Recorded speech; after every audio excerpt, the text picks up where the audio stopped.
অমু ছিল একেবারে শান্ত সহজ সরল স্বভাবের একটা মেয়ে, কিন্তু তার নিজের মতামত ছাড়াই পরিবারের লোকজন তার বিয়ে দিয়ে দেয় পুলিশ অফিসার রাবির সঙ্গে।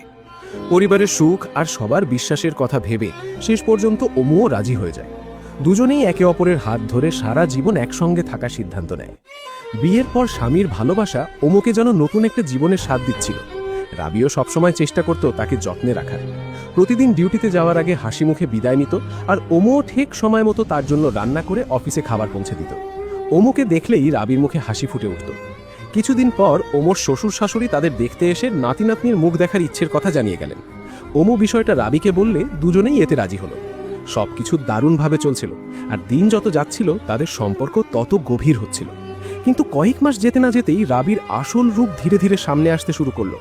একদিন অমুর অফিসে খাবার পৌঁছাতে একটু দেরি হয়ে যায়। সঙ্গে সঙ্গে রাবির ফোন। রাগে গলা উঁচু করে সে বলল, এখনো আমার খাবার এলো না কেন? রাবির এমন আচরণে অমু পুরো অবাক হয়ে গেল।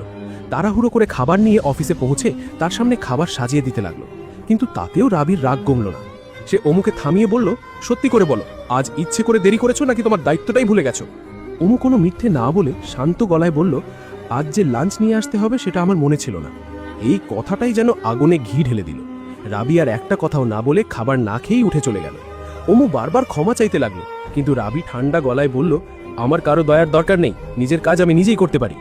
অমু তাকে শান্ত করার অনেক চেষ্টা করল, কিন্তু রাবি ধমক দিয়ে তাকে একদম চুপ করিয়ে দিল। অমু আর কিছু না বলে দূরে গিয়ে বসে হইল। অথচ রাবি তার একটা কথাও শুনতে রাজি নয়। সে একজন মহিলা কনস্টেবলকে ডেকে সব ঠিক আছে এমন অভিনয় করে অমুকে বাড়ি পৌঁছে দিতে বলল। কাঁদতে কাঁদতে বাড়ি ফিরছিল অমু। মনে মনে শুধু একটা কথাই ভাবছিল, এই ভুল সে আর কখনো করবে না, তাহলে হয়তো সব আবার আগের মতো ঠিক হয়ে যাবে। রাতে রাবি বাসায় ফিরতেই অমু আবার সব স্বাভাবিক করার চেষ্টা করলো। তার খোঁজ খবর নিল, ভালোবেসে খাবার পরিবেশন করতে গেল, কিন্তু রাবি অহংকার ভরা গলায় বলল, আবার ক্ষুধা নেই, তুমি খেয়ে বাও, এই বলে উঠে চলে গেল। অমু বুঝতেই পারছিল না ঠিক কি করলে সব আগের মতো হবে। রাতে ঘুমানোর সময় সে আবার ভালোভাবে কথা বলতে চাইল, কিন্তু রাবি বিরক্ত হয়ে বলল, একদিনও এসব ছাড়া থাকতে পারো না, প্রতিদিন নিজের ইচ্ছাই পূরণ করতে হবে। রাবির এমন রাগ দেখে অমু ভয় পেয়ে গেল, চুপচাপ বিছানায় বসে রইল, একটা কথাও আর বলল না।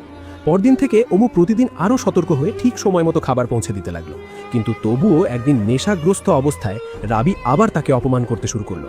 হাসতে হাসতে সে বলল, ভাগ্যবান তো তারা যাদের স্ত্রী তাদের ভালোবাসে, যত্ন করে, আর আমার বউ, তার কাছে আমি না, তার সেলাই মেশিনই বেশি প্রিয়। সে ভালোবাসতে জানে না, শুধু সুই দিয়ে বুকে খোঁচা দিতে জানে। এবার আর অমু চুপ থাকতে পারল না। এতদিন সব সহ্য করলেও এই অপমান তার বুকের ভেতর আগুন ধরিয়ে দিল। সে ঠিক করল, আজ রাবির কাছ থেকে এই কথার জবাব নিয়েই ছাড়বে। পরের পর্বের জন্য ফলো করে সাথেই থাকো, আর কমেন্ট করো নেক্সট পার্ট লিখে।